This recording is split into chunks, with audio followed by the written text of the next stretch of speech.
4 जून अन्नामलाई का बर्थडे होता है। वे इसे चेन्नई में सेलिब्रेट करना चाहते थे, पर अमित शाह ने उन्हें दिल्ली में ही रोक लिया था, ये कहते हुए कि यहीं आपको गुड न्यूज़ मिलेगा। पर फिर ऐसा क्या हो गया कि अन्नामलाई को खाली हाथ ही चेन्नई लौटना पड़ा। अन्नामलाई ने बीजेपी को ठेंगा दिखा दिया, या फिर बीजेपी उन्हें वो नहीं दे पाई जो वो चाहते थे, या फिर उनके और बीजेपी के बीच में कुछ अदृश्य जैसी खिचड़ी पक चुकी है। मुखरता से सनातन की बात करने वाले कुप्पुस्वामी अन्नामलाई की हिंदुत्व वाली बीजेपी से क्यों बिगड़ी? अमित शाह बीएल संतोष के साथ उनकी मीटिंग में क्या हुआ? 3 और 4 जून की दरमियानी रात की वो फाइनल मुलाकात, और फिर पीएम मोदी से न मिल पाने की वजह चेन्नई से लेकर मदुरई तक रजनीकांत के साथ अन्नामलाई की पोस्टरें हर दीवार पर लग चुकी है। कहानी आज राजधानी में सुनाएंगे कि क्या करने वाले हैं अन्नामलाई।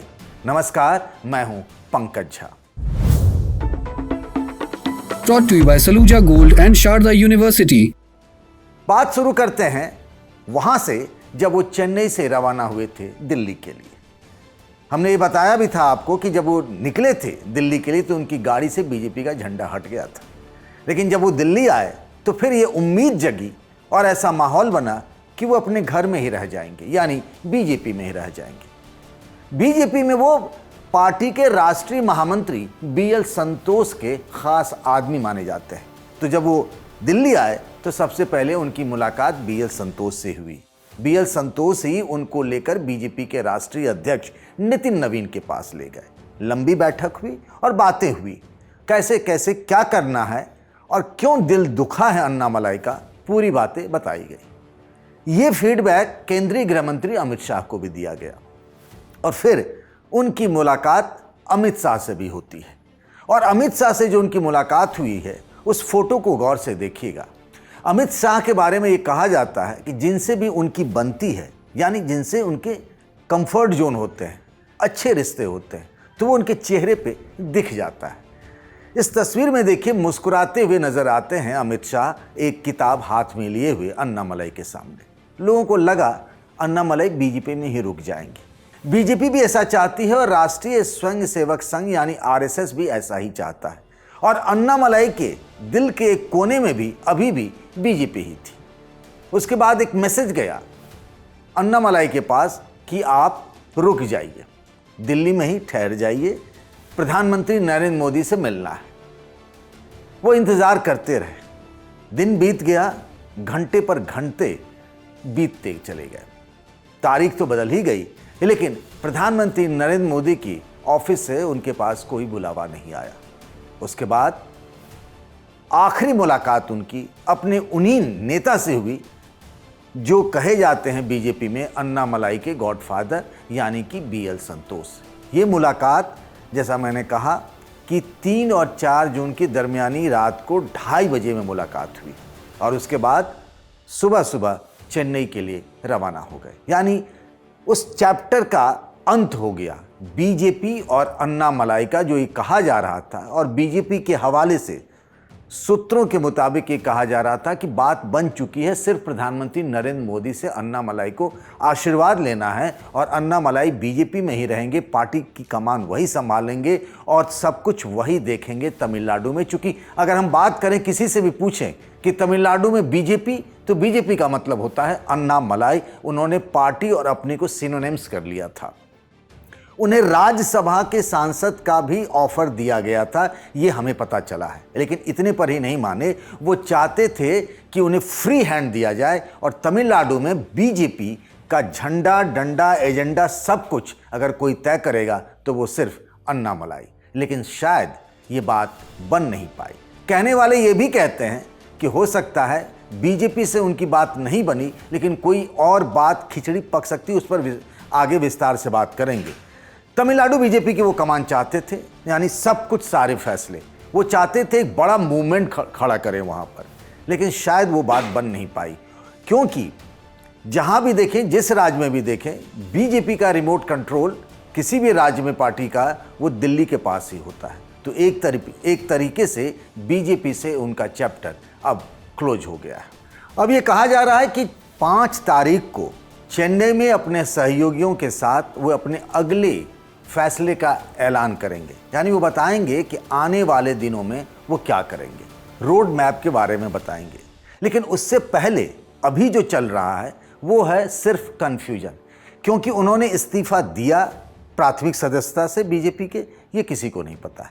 इसीलिए तमिलनाडु की बीजेपी में बड़ा कन्फ्यूजन है, किसी को कुछ नहीं पता क्या करना है नहीं करना है। पार्टी के प्रदेश अध्यक्ष नैना राजेंद्रन की तरफ से भी किसी को जानकारी नहीं दी गई है। बीजेपी युवा मोर्चा के प्रदेश सचिव आर योगेश ने कहा कि हम चिंतित हैं, कह रहे हैं कि बहुत भ्रम की स्थिति है हम लोगों के बीच, हमारे कई साथी अभी से अन्नामलाई के साथ जाने पर विचार करने लगे हैं। पार्टी के मछुआरा इकाई के प्रदेश अध्यक्ष MC मुनिसामी ने भी इस्तीफा दे दिया है। आगे का रोड मैप क्या होने वाला है इसका खुलासा खुद अन्नामलाई करेंगे 5 तारीख को। अभी तक जो हमें पता चला है अन्नामलाई के सहयोगियों के हवाले से, उसमें यह है कि वो अभी कोई पॉलिटिकल फ्रंट नहीं बना रहे हैं, यानी कोई राजनीतिक पार्टी बनाने की घोषणा नहीं करने वाले हैं। अभी वो एक सोशल मूवमेंट तमिलनाडु में चलाना चाहते हैं, यानी कि एक्टिव रहेंगे अपनी टीम के साथ। रजनीकांत का आशीर्वाद उनके पास रहेगा, इसीलिए कई जगहों पर रजनीकांत के साथ उनके पोस्टर लगे हैं जिसमें रजनीकांत उन्हें माला पहनाते हुए नजर आते हैं। और किसी बात किसी से छिपी नहीं है कि सुपरस्टार रजनीकांत उनके एक रोल मॉडल रहे हैं बीजेपी में आने से पहले। दूसरी बात, एक लंबा मूवमेंट चलेगा तो पैसा कहाँ से आएगा, आर्थिक संसाधन कहाँ से आएंगे, वो सब रजनीकांत के जरिए मिलेगा। यानी आने वाले दिनों में सुपर एक्टिव नजर आएंगे अन्नामलाई। भारत का सबसे भरोसेमंद Saluja gold TMT bars. Saluja gold TMT। अब सही पकड़े हो कॉन्ट्रैक्टर बाबू, मजबूती सब कुछ है। अब जरा हम आपको बताते चलें कि अन्नामलाई कौन है।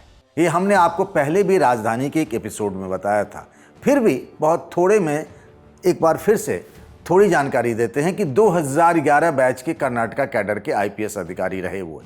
जब वे कर्नाटका में तैनात थे तब इन्हें सिंघम कहा जाता था। मई 2019 जब ये बेंगलुरु के डिप्टी कमिश्नर ऑफ पुलिस थे, इन्होंने IPS की सेवा को गुड बाय कह दिया और उसके बाद तुरंत वो राजनीति में नहीं आए। उन्होंने कुछ समय परिवार को देना चाहते थे वो, और परिवार के साथ रहे भी। ये सारी बातें अन्नामलाई ने अपनी जीवनी के बारे में, अपने बारे में एक किताब उन्होंने खुद लिखी है, stepping beyond khaki, revelations of a real life Singham. इसमें सिलसिलेवार तरीके से बताया। ये किताब एक साधारण ग्रामीण पृष्ठभूमि से आने वाला शर्मीला नौजवान किस तरह पब्लिक लाइफ को अपना जीवन का मकसद बनाता है उसके बारे में बताता है। इस किताब में वे लिखते हैं कि केवल नियमों के आधार पर एडमिनिस्ट्रेशन नहीं चल सकता, उसमें मानवीय संवेदनाएं बहुत ज़रूरी हैं। ये भी कि किस तरह एक नौजवान लड़की के साथ हुए रेप की घटना और फिर उसकी हत्या ने अन्नामलाई की सोच को बदला और उन्हें और भी संवेदनशील बनाया। अन्नामलाई के जीवन पर उन लोगों का बड़ा प्रभाव है जिनको इन्होंने अपनी पुलिस जीवन में देखा कि वो किस तरह से बिना किसी चर्चा के समाज की सेवा करते हैं। इस किताब में वे अक्सर इस सवाल से जूझते नजर आते हैं कि क्या राजनीति में अच्छे लोग आ सकते हैं, आए तो वे किस तरह का बदलाव कर सकते हैं। किताब बताती है कि 2018 में IPS की नौकरी करते हुए ये कैलाश मानसरोवर की यात्रा पर गए थे। लौटकर जब आए तो इनके एक सीनियर IPS अधिकारी मधुकर शेट्टी का असमय निधन हो गया था। ये वो वक्त था जब पहली बार उनके मन में IPS की नौकरी छोड़ने का ख्याल आया। वे रजनीकांत के बड़े फैन थे। रजनीकांत सोशल एक्टिविस्ट के तौर पर तब तमिलनाडु में बहुत एक्टिव थे, पर चूंकि रजनीकांत ने पार्टी ही नहीं बनाई तो इन्होंने साल 2020 में बीजेपी ज्वाइन कर लिया और साल भर बाद ही वो तमिलनाडु बीजेपी के अध्यक्ष बन गए। वे सबसे कम उम्र में बीजेपी के स्टेट प्रेसिडेंट बने थे, पर अध्यक्ष बनने से पहले विधानसभा चुनाव लड़े, हारे। सीट थी करूर जिले की। इसके बाद 2024 का लोकसभा चुनाव भी वो कोयम्बटूर की सीट से लड़े, लेकिन यहाँ से वो कुछ 17,000 कुछ वोटों से चुनाव हार गए। लेकिन एक बात ज़रूर रहा कि इस दौरान तमिलनाडु में वो बीजेपी का सबसे बड़ा चेहरा बन गया और इनके ज़माने में ही बीजेपी ने अच्छा परफॉर्मेंस भी किया। लेकिन बीते विधानसभा चुनाव तक वो हाशिए पर कर दिए गए।